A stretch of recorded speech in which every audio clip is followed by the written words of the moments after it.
Bienvenue sur Azimut, le podcast de l'orientation proposé par les spécialistes des études supérieures. Vous écoutez un épisode du thème « Les métiers du cheval et l'enseignement supérieur ». Nous répondons dans cet épisode à la question « Quelles études mènent au métier du soin et du comportement animalier ?» Concilier sa passion du cheval avec des études supérieures, c'est possible pour de jeunes bacheliers. Les métiers du cheval se retrouvent dans 3 secteurs que nous allons vous présenter lors d'une série de 3 épisodes. L'un d'eux concerne les métiers de l'enseignement et de l'animation d'activités équestres. Un autre aborde les métiers de l'élevage et de la commercialisation, et l'un d'eux présente, c'est celui-ci, les métiers du soin et du comportement animalier.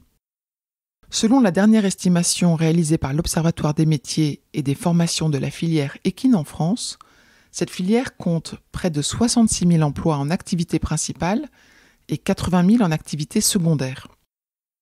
Tous les cursus d'enseignement supérieur que nous allons vous présenter lors de ces 3 épisodes sont accessibles via Parcoursup. Cet épisode est donc consacré aux études supérieures qui conduisent au métier du soin et du comportement animalier. Les lycéens de profil plutôt scientifique pourront se diriger vers les études de vétérinaire pour une durée de 6 ans, 5 années de tronc commun et 1 année d'approfondissement dans un domaine professionnel qui pourra donc être le domaine équin. Les 4 écoles vétérinaires françaises sont accessibles uniquement sur concours, soit directement après le bac, ou bien en admission parallèle sur concours également, notamment après une classe préparatoire pour intégrer la 2e année. À la rentrée 2022, le campus privé Unilassal de Rouen proposera une formation de vétérinaire accessible sur dossier via Parcoursup. Autre filière d'études possible, l'éthologie, pour les étudiants déjà titulaires d'une licence de psychologie ou en sciences de la vie.